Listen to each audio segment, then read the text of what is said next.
I will repeat, at 6 locations where the Indians attacked last night, unprovoked, the blatant aggression that they did, Pakistan has lost 26 civilians and 46 are injured. ان کی تفصیلات کچھ اس طرح ہیں. احمد پور asset میں مسجد سبحان اللہ کو نشانہ بنایا گیا. وہاں پر 13 شہادتیں ہوئیں جن میں 2-3 سال کی بچیاں بھی ہیں. اس کے علاوہ 7 خواتین اور 4 مرد ہیں. وہاں پر 37 زخمی ہوئے جن میں 9 خواتین اور 28 مرد ہیں. مظفر آباد کے قریب مسجد بلال کو بھارتی جارحیت کا اور بربریت کا نشانہ بنایا گیا. وہاں پر 3 شہید ہوئے ہیں. اس کے علاوہ 1 بچی اور 1 لڑکا زخمی ہے. کوٹلی میں مسجد عباس کو نشانہ بنایا گیا. وہاں پر 1 16 سال کی بچی اور 1 18 سال کا معصوم بچہ شہید ہوئے. اس کے علاوہ 1 ماں اور بیٹی اس وقت زخمی ہیں. مرید کے میں مسجد ام القرا کو نشانہ بنایا گیا. وہاں پر 3 مرد شہید ہوئے اور 1 زخمی ہے. سیالکوٹ میں جو نشانہ بنایا گیا اس کی وجہ سے کوئی جانی اور مالی نقصان کی اطلاع نہیں آئی. شکر گڑھ میں بھی جو نشانہ بنایا گیا وہاں پر بھی کسی جانی نقصان کی خبر نہیں. البتہ ایک ڈسپنسری کو کچھ نقصان ضرور ہوا ہے. رات سے جاری لائن آف کنٹرول پہ جو وائلیشنز بلا اشتعال فائرنگ جو بھارت کر رہا ہے, جو اٹرلی کی فائرنگ کی جا رہی ہے, اس میں اب تک 5 معصوم سولینز شہید ہو چکے ہیں جس میں ایک 5 سال کا بچہ بھی شامل ہے. پاکستان کی مسلح افواج نے اپنی قوم کی بھرپور حمایت سے دشمن کو پاکستان پر حملہ کرنے کے چند لمحوں کے بعد ہی منہ توڑ اور بھرپور جواب دیا اور دے رہی ہے. لیکن یہ بات ضرور ذہن میں رکھیے کہ بھارت نے پاکستان میں مساجد کو نشانہ بنایا ہے.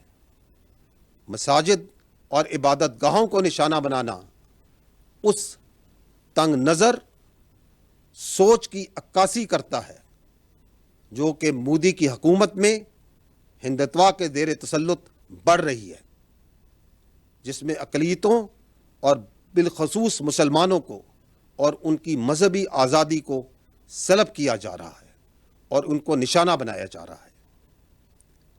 یہ بھی جاننا ضروری ہے کہ جن جگہوں کو نشانہ بنایا گیا یہ وہی جگہیں ہیں جن کو کل میڈیا باشمول انٹرنیشنل میڈیا نے وزٹ بھی کیا اور دیکھا کہ وہ بلا جواز بلا ثبوت جو الزامات عائد کیے جاتے ہیں ایسا وہاں پہ کچھ نہیں تھا.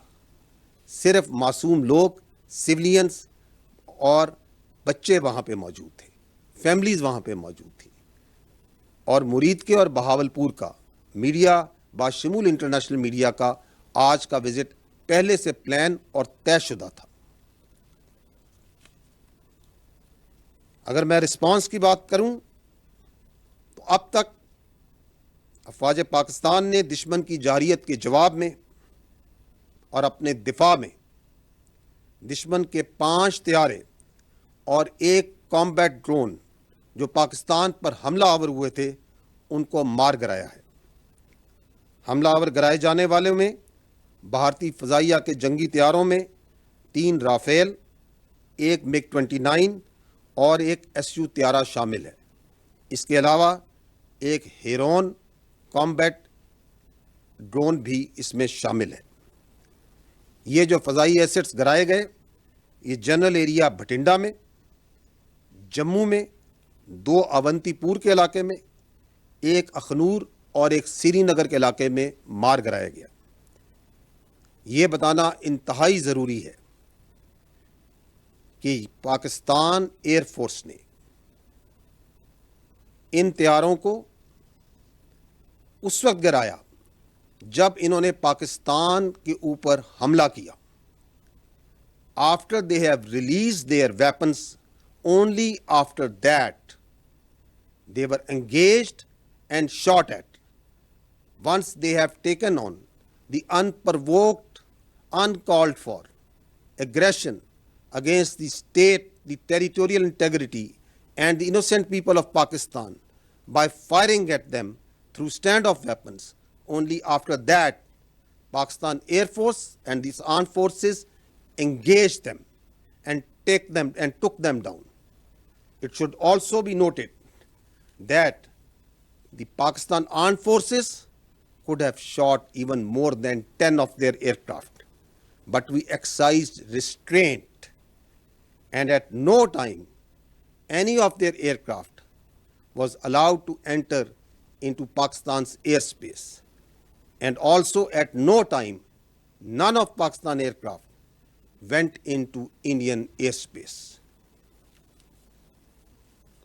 یہ بھی جاننا ضروری ہے کہ الحمدللہ پاکستان فضائیہ کے تمام طیارے، تمام ایسٹس مکمل طور پر اس فضائی جنگ کے علاوہ دشمن نے لائن آف کنٹرول اور ورکنگ باؤنڈری پر بلا اشتعال گولہ باری اور سیز فائر وائلیشنز شروع کی، جس کا پاکستانی فوج نے دندان شکن جواب دیا اور اس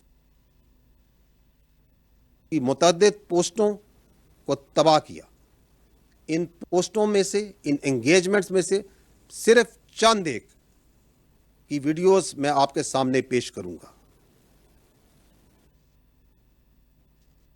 یہاں پہ آپ ایک بریگیڈ ہیڈ کوارٹر کو دیکھ سکتے ہیں جس کو جواباً نشانہ بنایا گیا، جہاں سے پاکستان کی اوپر سیز فائر وائلیشن کی جا رہی تھی. یہاں پہ آپ انڈین غزر پوسٹ،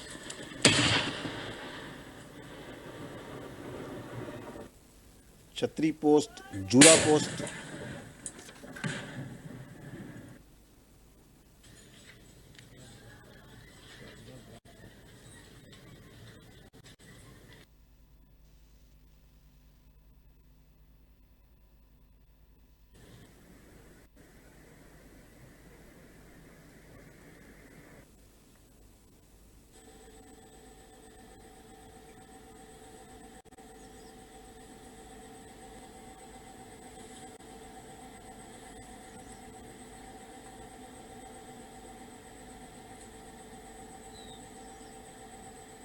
یہ آپ سارلیا پوسٹ ہندوستان کی دیکھ رہے ہیں.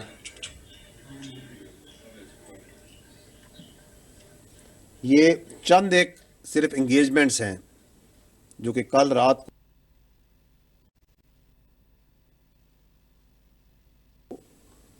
پاکستان نے اپنے دفاع میں، اور جو انڈیا نے ایگریشن کی اور سیز فائر وائلیشنز کی اور وہاں سے گولہ باری کی، اس کے جواب میں کی گئی ہیں.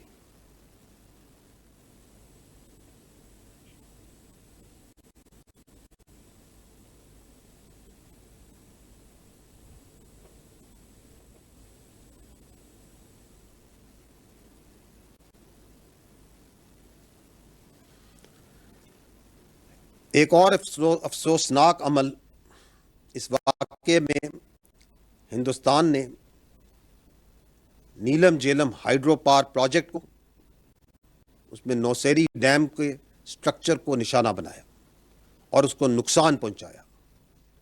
ہائیڈرو سٹرکچرز کو نشانہ بنانا